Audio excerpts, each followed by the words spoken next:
Doctor గారు బ్యాక్టీరియాతో gum diseases అనేది వస్తుంది అంటారు. అసలు ఇది ఎలా సమస్యగా మారుతుంది అంటారు ఇది? సో బ్యాక్టీరియాతో గమ్ డిసీజెస్ అనేది మనకి మొట్టమొదటికి మనం గుర్తుంచుకోవాల్సింది ఏంటంటే ఈ బ్యాక్టీరియా మన చిగుర్లకు ఎలా వ్యాపిస్తుంది అనేది. ఓకే, సో ఫస్ట్ స్టేజ్లో మనం సరైన పద్ధతిలో బ్రష్ చేసుకోకుండా అలాగే ఉన్నదనుకోండి, సో తినే ఆహారం పళ్ళ మధ్యలో ఇరుక్కొని ఉంటుంది.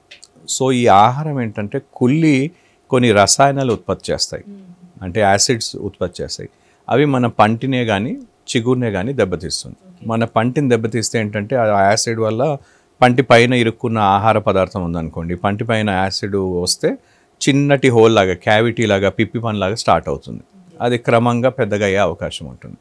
అదే చిగురులో మొదలైతే ఏంటంటే చిగురులో ఇరిటేషన్ వచ్చేసి చిగురులో వాపు, నోటి దుర్వాసన. మన నోటి దుర్వాసన రావడానికి మెయిన్ కారణం ఏంటంటే ఆ చిగురు కుళ్ళి, అంటే మాంస భాగం కుళ్ళితే ఎలా వాసన వస్తుందో అలా కుళ్ళి, దీన్ని మేము మెడికల్ పరిభాషలో గ్రాన్యులేషన్ టిష్యూ అంటాం, అంటే ఇన్ఫెక్టివ్ టిష్యూ. దీన్ని మనం నార్మల్ క్లీనింగ్తో తొలగించలేం. సో ఈ మధ్యకాలంలో మనము అత్యాధునికంగా ఈ లేజర్స్ వాడుతూ మనము దాన్ని తొలగిస్తున్నాం. సో ఇలా మనకి బ్యాక్టీరియల్ ఇన్ఫెక్షన్ చిగురులోకి వస్తుంది.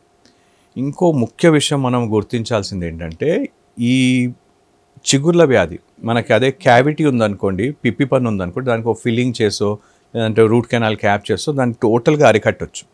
కానీ అదే చిగుర్ల వ్యాధి అంటే ఒకసారి బ్యాక్టీరియల్ ఇన్ఫెక్షన్ వచ్చిందంటే మనం ఎలాంటి ట్రీట్మెంట్ ఎంత చేసినా అని కూడా, లేజరు ఎలాంటి ట్రీట్మెంట్ చేసినా అని కూడా ఓన్లీ 99% మనం బ్యాక్టీరియాను తొలగించవచ్చు. మిగతా 1% 0.1%ని మనం 100% తొలగించలేం. సో ఈ చిగుర్ల వ్యాధి ఏంటంటే మధుమేహం లాంటిది అనేది మనం చెప్పుకోవచ్చు. అంటే we have to constantly keep it under maintenance.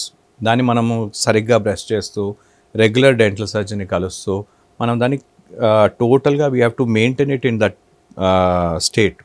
దాన్ని మనం 100% తొలగించలేం ఒకసారి స్పెషల్గా మనకు చిగుర్ల జబ్బు వచ్చినట్టయితే. అండ్ మనకు ఉన్న స్టాటిస్టిక్స్లో మనం చూసినట్టయితే ఆల్మోస్ట్ 70% పళ్ళు ఊడిపోవడానికి కారణం చిగుర్ల జబ్బు, పిప్పి పళ్ళు కావు. 70% అంటే ఆల్మోస్ట్ 60 నుండి 70% మనకి ఈ చిగుర్ల జబ్బు వల్లే మనకి ఈ పళ్ళు ఊడిపోవడానికి కారణం. సో పళ్ళు కదిలి ఊడిపోతాయి 90%. ఇప్పుడులో ఉన్న మనకి ఆధునిక టెక్నాలజీ వాడుతూ మనము పిప్పి పన్ను వచ్చిందనుకోండి, లేదంటే దానికి డీప్గా పోయినా అని కూడా రూట్ కెనాల్ చేసి క్యాప్ వేసేసి దాని లైఫ్ పెంచవచ్చు. కానీ చిగుర్ల జబ్బు వచ్చి ఆల్మోస్ట్ 3rd 4th స్టేజ్లో ఉందనుకోండి, ఇంకా క్రమంగా అది ఊడిపోవడమే. సో అలా, సో ఇది మనకి సైకిల్ అనమాట, ఎలా బ్యాక్టీరియల్ ఇన్ఫెక్షన్ వస్తుంది. సో ఈ మనం బ్యాక్టీరియల్ ఇన్ఫెక్షన్ రాకుండా ఒకటి, రెండోది ఒకవేళ మనకి చిగురులో ఇన్ఫెక్షన్ వచ్చినట్టయితే దాన్ని మనము ఎలా జాగ్రత్తగా మనం మెయింటైన్ చేయాలనేది మనం చూసుకోవాలి.